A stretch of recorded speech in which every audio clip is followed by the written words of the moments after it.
Hi everyone, this is William with the 1921 Grand Duke Dmitri Diary series.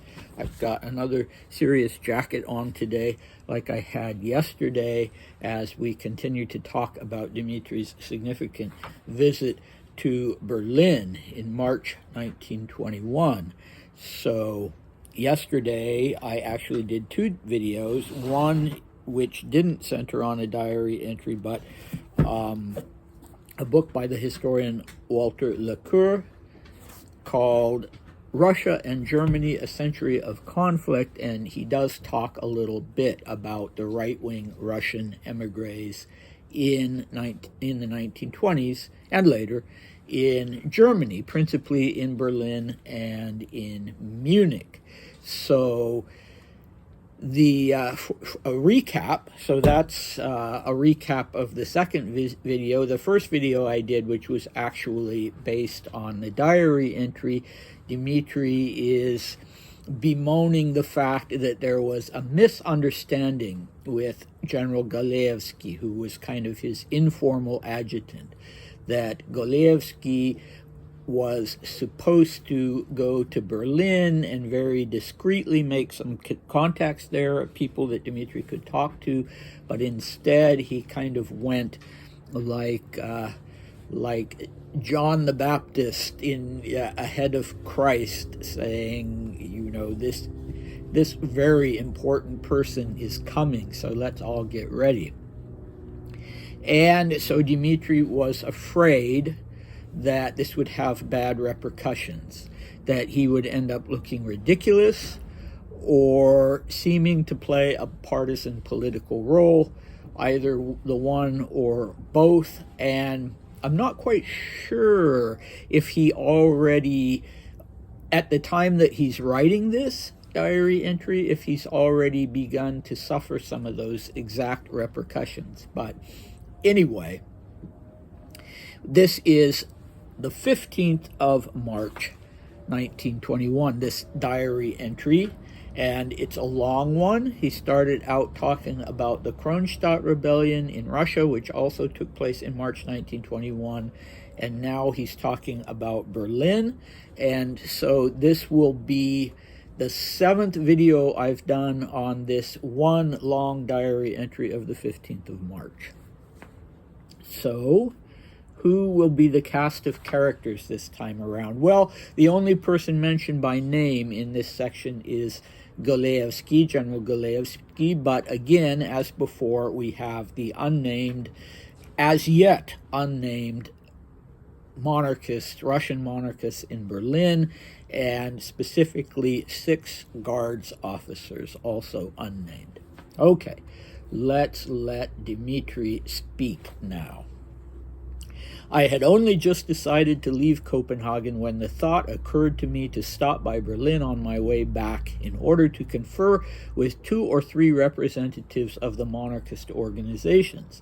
I wanted to do that because I'd heard a lot about how much more was getting done and things were much better organized in Germany than in Paris. And then I had the idea, which turned out to be a bad one, of asking Galeevsky to go to Berlin a few days before me in order to get in touch with those people. But I was far from thinking of allowing my stop in Berlin to be invested with the significance which was later attached to it by almost everyone! In a nutshell, here's how things unfolded when I reached Berlin. To begin with, when I arrived at the station, that was at 9 o'clock, I expected to see only Galeevsky. But there turned out to be 15 people there to meet me. That was the first mistake made by the general, who wasn't supposed to let anyone else come! Then, when I arrived at the Hotel Excelsior, it turned out that Galeevsky had taken apartments for me there, and that 6 guards officers had been appointed to be on duty with me. Of course, I wanted to let them go immediately, but oddly enough, it turned out to be impossible to do so. I was told that it would offend them terribly. I will set aside all these descriptions for the moment and speak in general terms about what I found in Berlin with respect to the organizations. Okay, so we are going to hear a lot more of the details, names and details and that sort of thing of what was happening on a daily basis during his stay in Berlin, and get a colorful cinematic view of it. But for the moment, in the next few videos, we will instead be talking, as Dmitri says, in general terms about the political situation, the organizational situation that he found there. Okay, so as far as historical significance, well, obviously this whole topic is significant to anyone studying the Russian emigration after the revolution, and it's significant in respect to what was going on in this between the wars period in terms of growing nationalism and political organizing both on the left and on the right. So yeah, it's really excellent material. On a more personal level, so this ties into what Dmitri was telling us back in January and February before he left for Copenhagen. In his diaries, he was talking about his great frustration with the organized groups, the organized emigre groups in Paris, because they were all talk and no action. They were middle-aged men and older men who had important political roles in Russia, important governmental roles, and they sat around and speculated about how things could work out in the future, and they talked about old times, but they weren't doing anything, and that was Dmitri's great frustration. At least according to him, they weren't doing anything. So it makes sense to me that when he heard that things were actually happening in Berlin, even though that wasn't his personal political proclivity to be in any way extreme or to be on the far right, he was much more a moderate and a centrist. Still, he wanted to go and check it out because these were mostly military men. They were not former government officials, and they believed in action, and he'd heard, at any rate, that they were getting things done, that they were stirring things up a little, and that they were well organized. And so he wanted to check that out, and that's quite natural and logical that he would want to do that. And he also had this information bureau that he had himself organized for the purpose of gathering intelligence. So there may have been some of that in this. He may have wanted to have a first-hand look at what was going on. And indeed, if that was why he wanted to go to Berlin, then it would be disastrous to be out in front and not sort of there discreetly talking to people. So according to him, we can believe him or not believe him, the last thing he wanted was there to be a big fuss around him.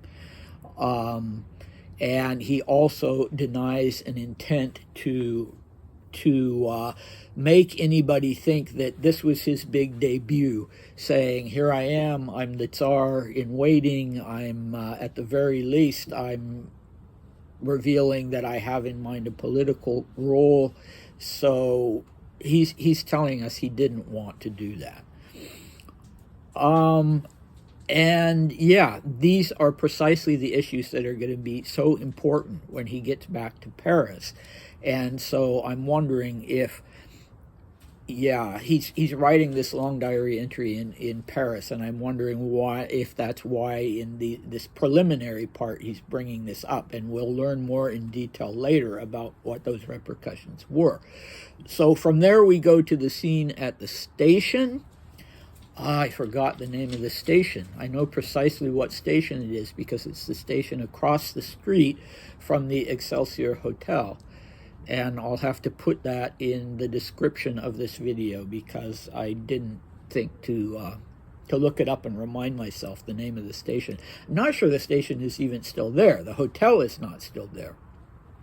But anyway, he walks right into this scene at the station, it's 9 o'clock, and I assume that he means 9 o'clock p.m. I don't think he would have left Copenhagen early enough to have gotten there at 9 a.m. Well, maybe. I don't know how long it takes, but at any rate, he didn't expect people to be there, whether it was 9 o'clock or 9 in the evening or 9 o'clock in the morning, and there's 15 people.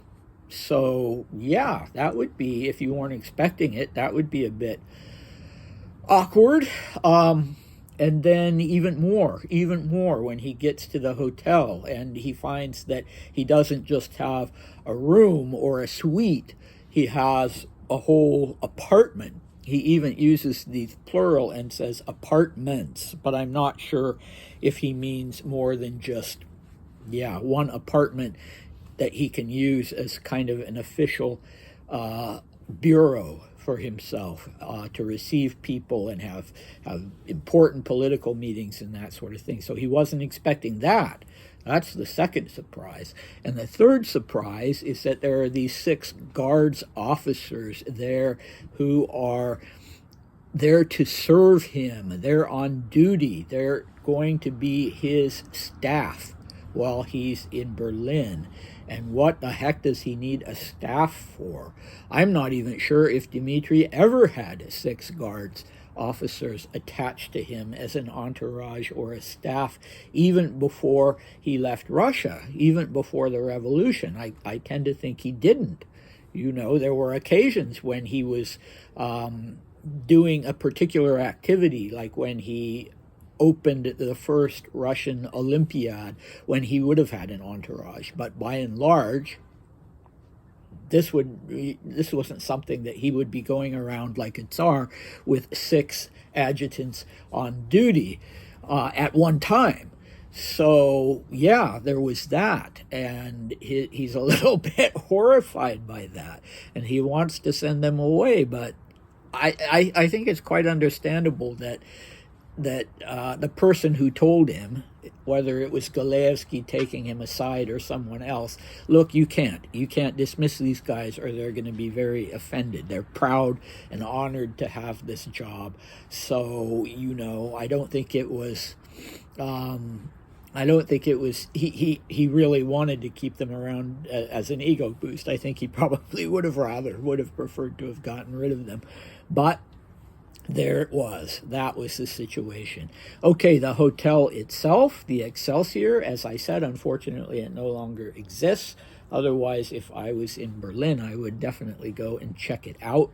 It was relatively new, 1908. It had opened, and it was considered one of Europe's grand hotels.